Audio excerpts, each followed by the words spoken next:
Hello दोस्तों, स्वागत है आपका आज की इस वीडियो में। तो आज की इस वीडियो में हम बात करने वाले हैं कुछ इंपॉर्टेंट टेक्निकल टर्म्स के बारे में और सबसे इम्पॉर्टेंट सर्च इंजन ऑप्टिमाइजेशन के बारे में। तो जैसा कि आप जानते हैं, इस लॉकडाउन के समय में इस दिस ईयर इन 2020 हमें टेक्नोलॉजी से बहुत ज़्यादा कनेक्टेड रहना पड़ रहा है, क्योंकि हम सब अपने घरों में लॉक है लेकिन हम टेक्निकली एक दूसरे से कनेक्टेड है। तो ऐसे में आजकल बहुत लोग जिन्हें टेक्नोलॉजी का ज़्यादा इन्फॉर्मेशन नहीं है, तो उन्हें थोड़ी सी प्रॉब्लम्स हो रही है। मतलब उन्हें कुछ ज़्यादा ही टेक्निकल वर्ड्स की मीनिंग पता नहीं है, तो उन्हें प्रॉब्लम होती। तो मैं आपकी इस प्रॉब्लम दूर करने के लिए आपको कुछ इंपॉर्टेंट टेक्निकल वर्ड्स आज बताने जा रहा हूँ। तो अब हम शुरू करते हैं।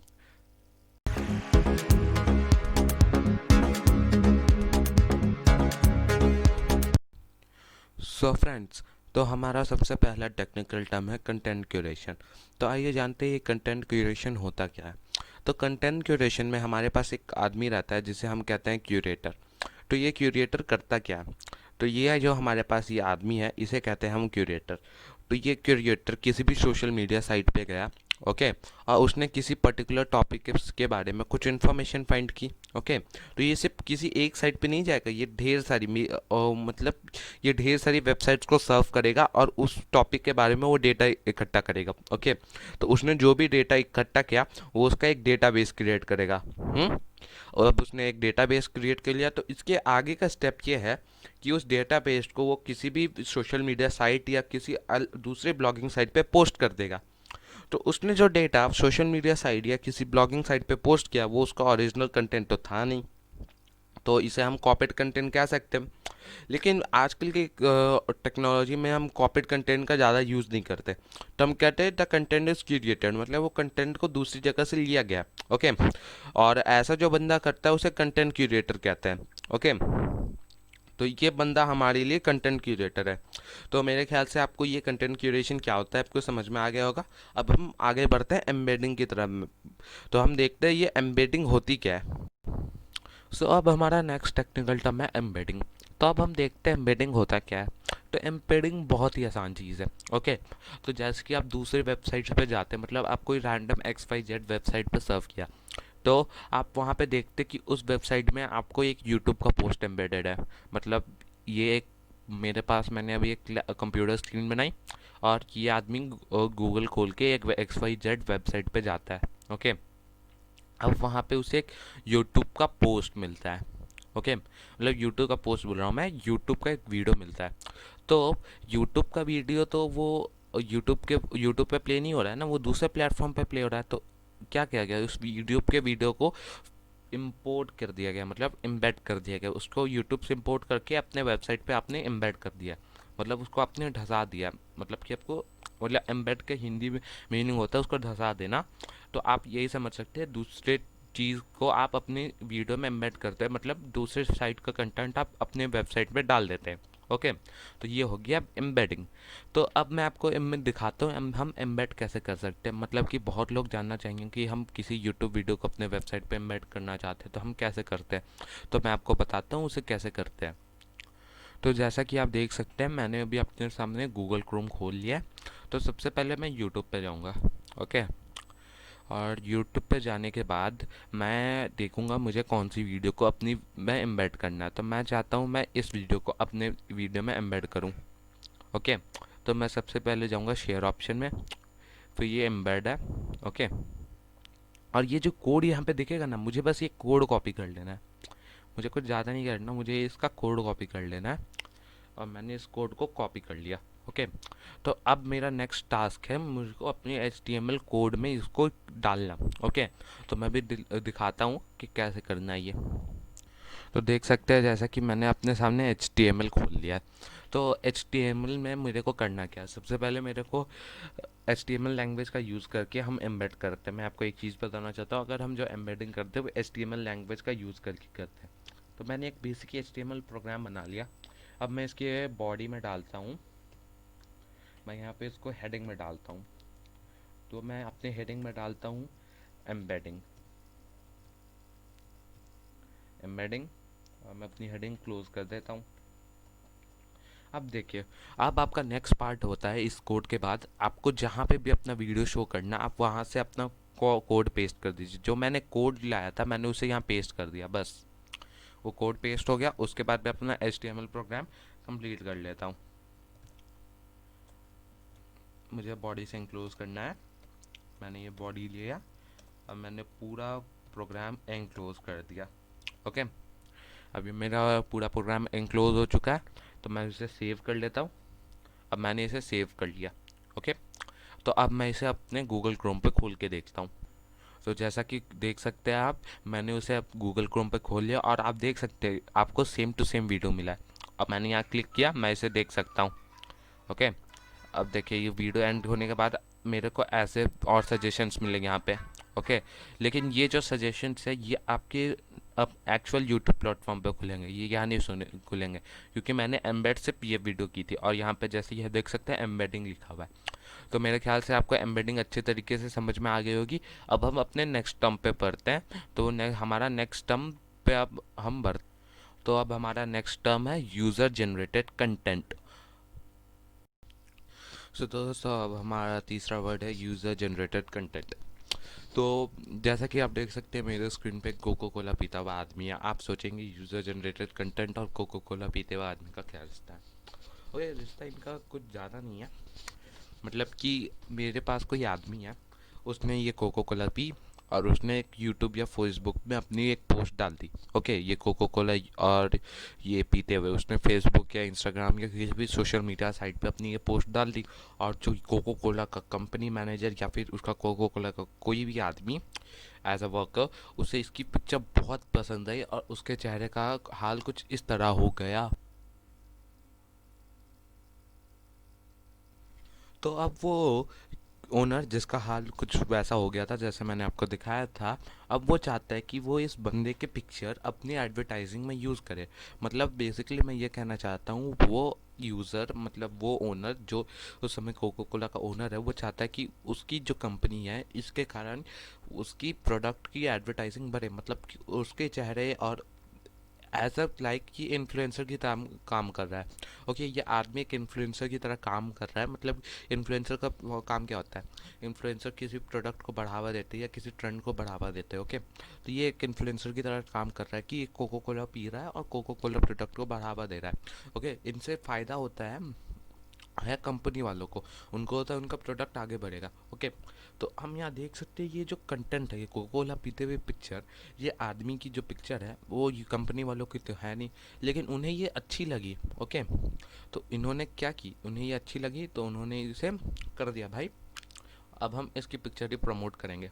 ओके, तो इसे कहते हैं हम यूज़र जनरेटेड कंटेंट, जिसमें होता है यूज़र ने जो कंटेंट बनाया लेकिन उसको यूज़ कोई और कर रहा है, मतलब कोई दूसरा कंपनी कर रहा है। ओके, तो ये हो गया हमारा यूज़र जनरेटेड कंटेंट।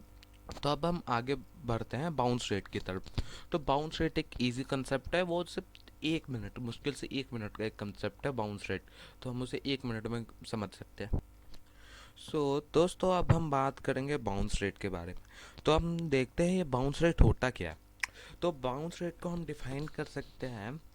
तो इसकी डेफिनेशन बहुत आसान है। मतलब मैं कहना चाहूँ कि आपने कोई वेबसाइट खोली और उसमें ना एक बंदा आया और उसने वेबसाइट खोलते ही वेबसाइट छोड़ दी। ओके, मान लो उसको किसी ने रोक दिया, या फिर उसको आपके वेबसाइट में इंटरेस्ट नहीं आया, उसने वेबसाइट जैसे ही खोली आपकी वेबसाइट उसे बेकार लगी, तो उसने उस वेबसाइट को क्लोज़ कर दिया। मतलब कि उसको कहा जा सकता है बाउंस रेट ये होता है कि नंबर ऑफ़ यूज़र्स जिसने वेबसाइट का यूज़ खोला लेकिन उसको यूज़ नहीं किया। मतलब आपने वेबसाइट तो खोली लेकिन उसमें जो आप चीज़ के लिए आए थे आपको वो मिला नहीं, आपको वो वेबसाइट अनसेटिस्फैक्ट्री लगी और आपने उस वेबसाइट को बंद कर दिया।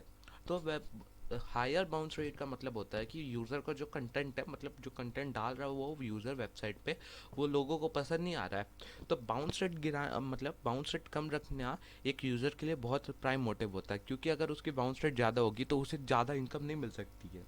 ओके, तो बाउंस रेट एक तरीके से आप व्यूज़ के तरह कंपेयर कर सकते हैं। जैसे कि जितने ज़्यादा लोग उतने ज़्यादा व्यूज़। ओके, और बाउंस रेट होता है मतलब कि जितने लोग आए लेकिन आते ही साइड छोड़ के चल गए, मतलब उन्हें वहाँ पे कुछ काम कर नहीं मिला। जैसे कि आपने गूगल पे सर्च किया शाहरुख खान और एक वेबसाइट पर आपको पिक्चर आई अमिताभ बच्चन की। ओके, तो आपको अमिताभ बच्चन से तो भी कुछ लेना देना है नहीं, तो आप वो वेबसाइट को तुरंत लीव कर देंगे। तो आपने जब लीव किया, ऐसे ही मान लीजिए 1000 2000 लोग आए, ओके। तो ये जो ब्लॉग साइट थी, मान लीजिए यहाँ पे एक ब्लॉग का ग्राफ दिख रहा है, ओके। तो इस ब्लॉग साइट ने डाला था अमिताभ बच्चन के ऊपर इंफॉर्मेशन, ओके। लेकिन जो लोग थे वो शाहरुख खान ढूंढने के लिए आए थे, तो उन्होंने इस वेबसाइट पे जाते ही उसे लीव कर दिया, ओके। तो इतने लोगों ने स्टे किया जिन्हें एक्चुअली अमिताभ बच्चन के बारे में कुछ जानना था, और इतने लोग चल गए जिन्हें मान लीजिए शाहरुख खान के बारे में जानना था। तो ये हो गया हमारा बाउंस रेट, ओके। मतलब 70 से 90% हमारा बाउंस रेट, मतलब कि ये ब्लॉग का कंटेंट यूज़र को पसंद नहीं आया, मतलब कि यूज़र इस कंटेंट को देखना नहीं चाहते थे, ओके। तो ये हो गया हमारा बाउंस रेट। अब हम बढ़ते हैं अपना नेक्स्ट कंसेप्ट की तरफ। तो मैंने कंसेप्ट का मतलब नेक्स्ट टर्म की तरफ। तो हमारा नेक्स्ट टर्म है क्लिक थ्रू रेट, ओके। तो क्लिक थ्रू रेट और बाउंस रेट में कुछ डिफरेंस नहीं है। अब देखते हैं क्लिक थ्रू रेट होता क्या है। सो दोस्तों, अब हम बात करेंगे CTR मतलब click through rate.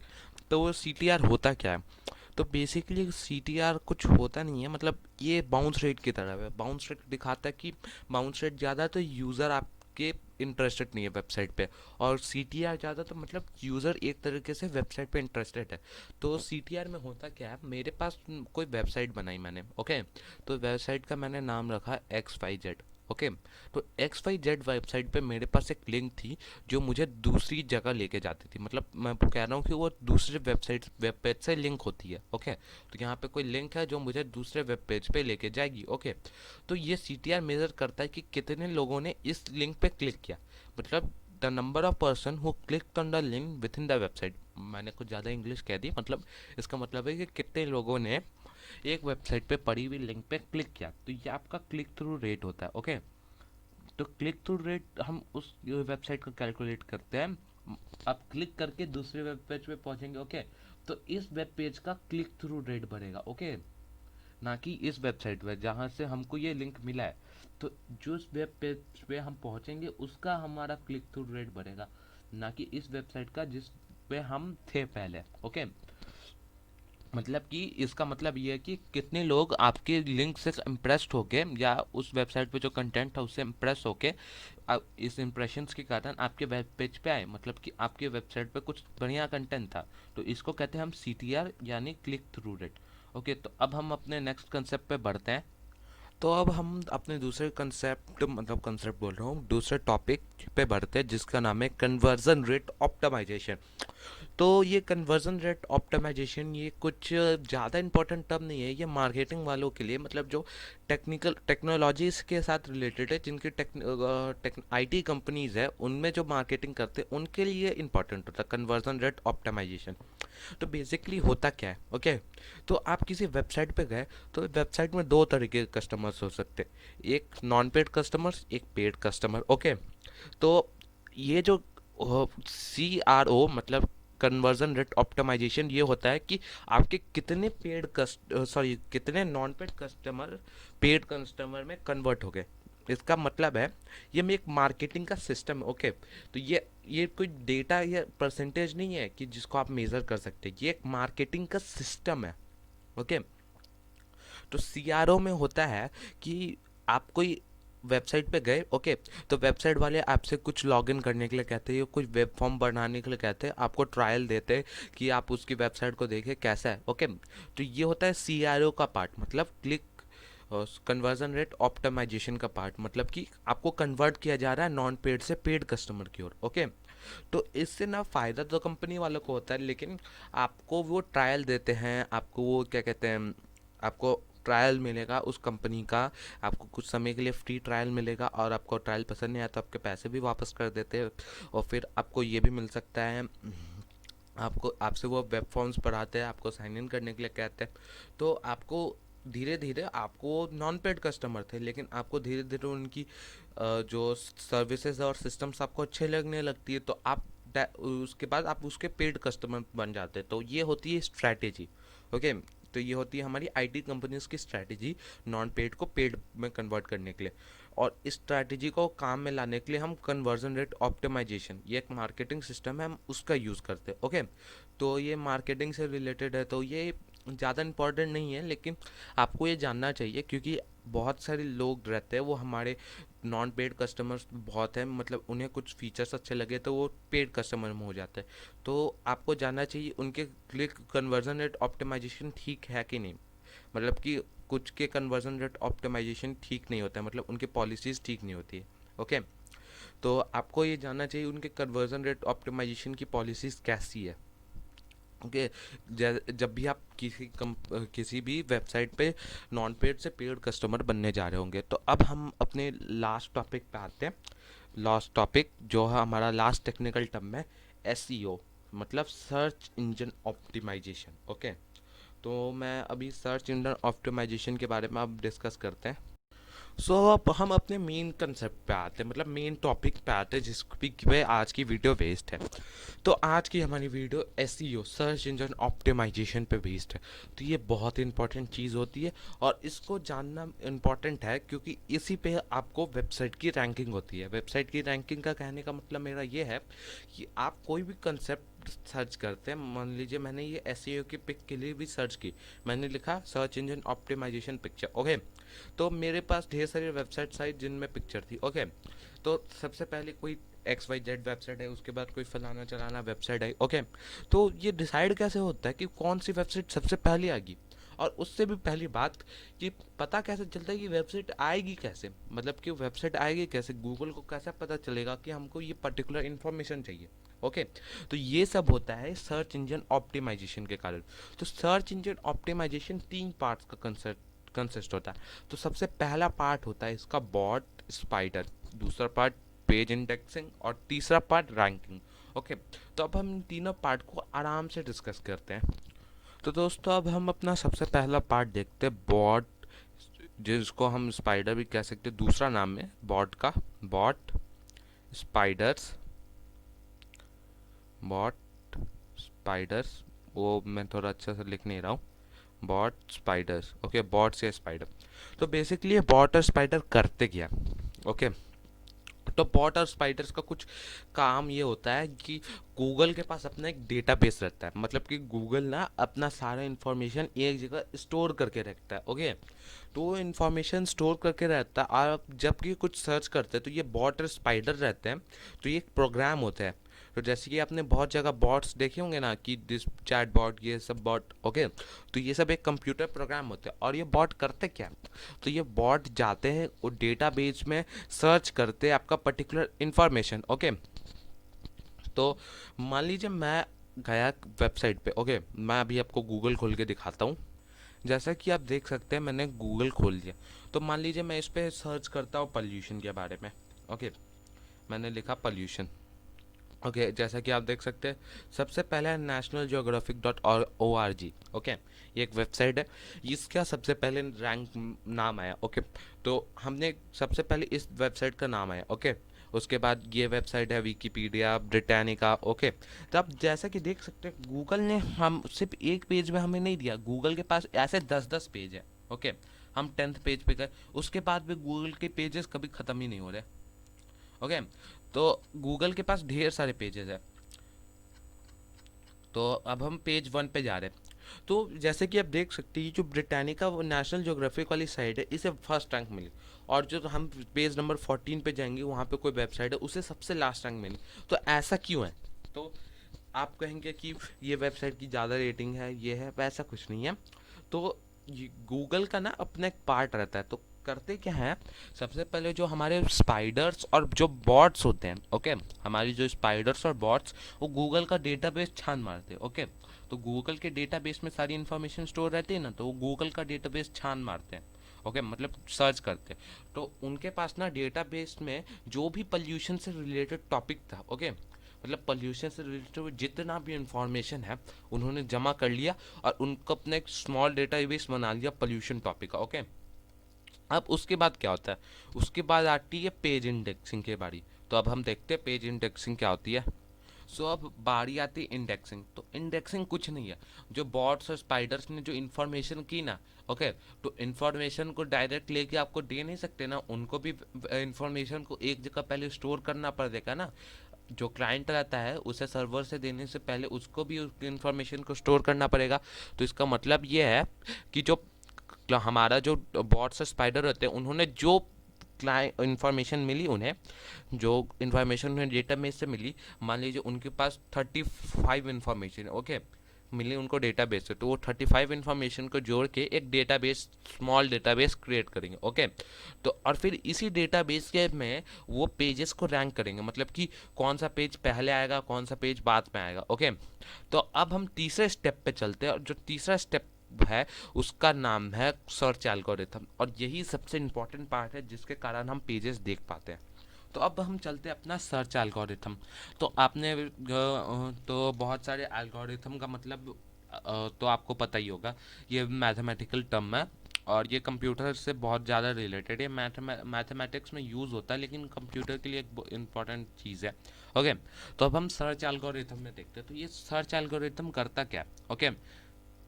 Search algorithm, search algorithm से ना हमारी वेबसाइट की रैंकिंग होती है। रैंकिंग मतलब कि जब मैंने आपको पॉल्यूशन वाली वेबसाइट दिखाई थी तो सबसे पहला हमारा नेशनल ज्योग्राफिक वाला ही क्यों आया था, दूसरे वेबसाइट्स क्यों नहीं थे। ऐसा इसलिए होता है, वो रैंक करता है ना कि कौन सी वेबसाइट में ज़्यादा रिलेवेंट इंफॉर्मेशन है ओके कौन सी वेबसाइट में ज़्यादा रिलेवेंट इन्फॉर्मेशन है, मतलब कि कौन सी वेबसाइट में यूज़र को जो चाहिए वो इन्फॉर्मेशन ओके। तो मान लीजिए मैंने सर्च किया पोल्यूशन ओके, और किसी वेबसाइट पे पोल्यूशन पे सिर्फ 3-4 लाइन लिखी, उसके बाद उसने किसी और टॉपिक पे लाइन शुरू कर दी, मतलब उसमें पोल्यूशन के बारे में कम है लेकिन दूसरे टॉपिक में शुरू है। और एसईओ के पहले यही सिस्टम था ओके। एसईओ के पहले सिर्फ आपका होता था बॉटर स्पाइडर और इंडेक्सिंग, आपका सर्च एल्गोरिथम था ही नहीं उस समय। लेकिन जब एसईओ इंट्रोड्यूस हुआ तो उसमें आ गया हमारा सर्च एल्गोरिथम, और सर्च एल्गोरिथम करता ये है कि वो चेक करेगा कि आपकी पोल्यूशन के बारे में कितनी इन्फॉर्मेशन, अगर आपके पास पोल्यूशन के बारे में 3-4 लाइन ही है तो वो आपको कम रैंक देगा, और लेकिन जिस वेबसाइट ने पोल्यूशन के बारे में ही पूरी वेबसाइट खोल रखी है तो उसे फर्स्ट रैंक मिलेगी ओके। और सर्च एल्गोरिथम का सेकंड पार्ट होता है कि किस वेबसाइट को ज़्यादा व्यूज़ मिले, मतलब किस वेबसाइट के ज़्यादा विजिटर्स हैं, मतलब किस वेबसाइट पे ज़्यादा लोग विजिट किए, तो उस हिसाब से भी सर्च एल्गोरिथम वर्क करता है ओके। तो मुझे लगता है कि आपको ये वीडियो पसंद आई होगी। अगर आपको ये वीडियो पसंद आई होगी तो लाइक कर दीजिएगा, और सब्सक्राइब बटन दबाने के बाद वहाँ पे आपको एक बेल की नोटिफिकेशन आएगी, तो उस बेल नोटिफिकेशन पे क्लिक कर दीजिएगा ताकि मेरी आगे आने वाली वीडियो को आपको नोटिफिकेशन मिलता रहे और आप टेक्निकली अपडेटेड रहे। सो इसी के साथ हम अब चलते हैं, अब हम मिलेंगे नेक्स्ट वीडियो में।